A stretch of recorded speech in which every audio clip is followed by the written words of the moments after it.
আপনারা কি কচু শাক খেতে ভালোবাসেন? আমার তো ভীষণ ভালো লাগে। যদিও আপনারা কেউ গালগলা চুলকানোর ভয় কিন্তু এই শাক পছন্দ করলেও খান না।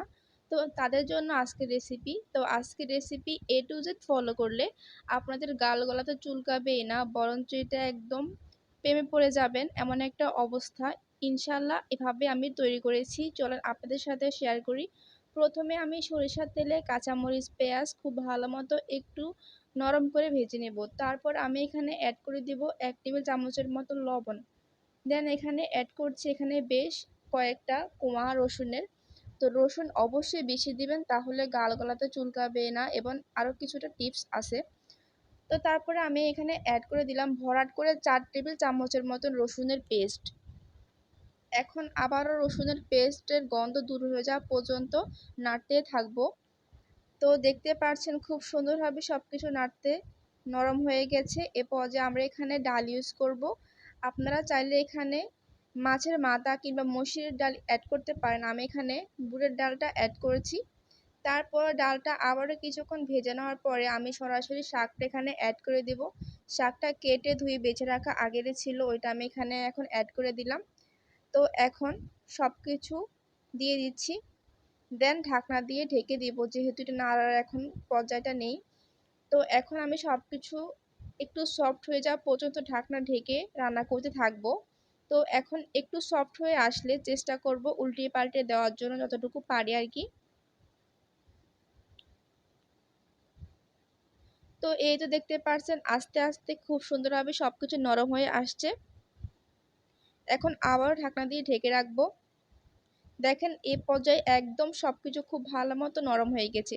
এ পর্যায়ে একটা টিপস রইল, অবশ্যই এখানে লেবুর রস ব্যবহার করবেন, তাহলে এটা অনেক বেশি খেতে মজা হবে। আর এটা প্লাস পয়েন্ট হচ্ছে এটা গাল গলা চুলকাবে না, এই জন্য এটাকে সাহায্য করবে। তো এখন সবকিছু খুব ভালো মতো আমি মিশিয়ে দিচ্ছি। এ পর্যায়ে আরেকটা টিপস হচ্ছে এখানে আমি গরম পানি ইউজ করব। তো গরম পানি ইউজ করলেও কিন্তু গাল গলা চুলকানোর কোনো প্রশ্নই থাকবে না। দেখতে পাচ্ছেন আমি এখানে খুব সুন্দরভাবে ফুটন্ত গরম পানি অ্যাড করে দিলাম। এখানে আমি প্রায় 4 থেকে 5 কাপের মতো পানি অ্যাড করব। এখন আমি খুব সুন্দরভাবে সব কিছু নেড়ে চেড়ে দিচ্ছি। দেখতে পাচ্ছেন খুব সুন্দরভাবে বলক চলে আসছে। এখন আমি আবার ঢাকনা দিয়ে ঢেকে রাখবো একদম ভক্ত ভক্ত হয়ে যাওয়া পর্যন্ত। তো এই তো দেখতে পাচ্ছেন অনেক বেশি নরম হয়ে গেছে এই পর্যায়ে। এখন আমি একটা আলু ম্যাশার দিয়ে খুব ভালো মতো সব কিছু একটু ঘুটে নিচ্ছি যেন অনেক বেশি নরম হয়ে যায়। তো এখন আমি এগুলোকে এক সাইড করে রেখে দিয়ে যে কড়াইতে আমরা রান্না করেছি সেই কড়াইতে আবারও পরিষ্কার করে সেই কড়াইতে আবারও আমি এখন ফোড়ন দিব। তো সেজন্য আমার আবারও লাগবে সরিষার তেল। আজকের রেসিপিতে অবশ্যই কিন্তু সরিষার তেলটা ইউজ করবেন।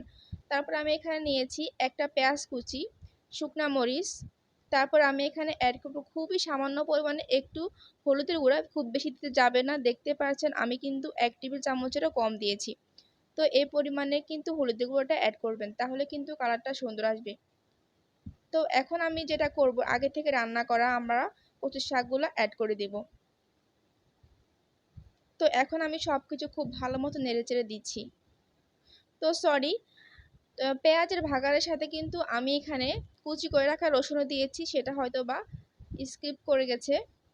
এখন আমি সবকিছু আবার নেড়েচেড়ে দিচ্ছি। তো এরপর এখন যেটা করতে হবে, নামানোর আগ মুহূর্তে আমরা এখানে ভাজা জিরার গুঁড়া অ্যাড করব। তো আমি এখানে ভরাট করে 3 টেবিল চামচের মতো ভাজা জিরার গুঁড়া অ্যাড করে দিলাম। তো জিরা গুঁড়া দেওয়ার পরে কিন্তু দেখতে পারবেন আপনাদের তরকারির কালারটা কত বেশি চেঞ্জ হয়ে গেছে। দেখতে পাচ্ছেন কালারটা চেঞ্জ হয়ে গেছে, এবং কি উপরে কিন্তু খুব সুন্দরভাবে তেল ভেসে উঠেছে। এই সময় কিন্তু অনেক সুন্দর একটা অ্যারোমা বের হয়। তো এই তো ছিল আমার আজকের কচু শাক রান্নার রেসিপি। আপনারা অবশ্যই ভাবে ট্রাই করবেন, ইনশাল্লাহ আপনাদের অনেক বেশি ভালো লাগবে এবং গাল গলা চুলকাবে না, 100% গ্যারান্টি।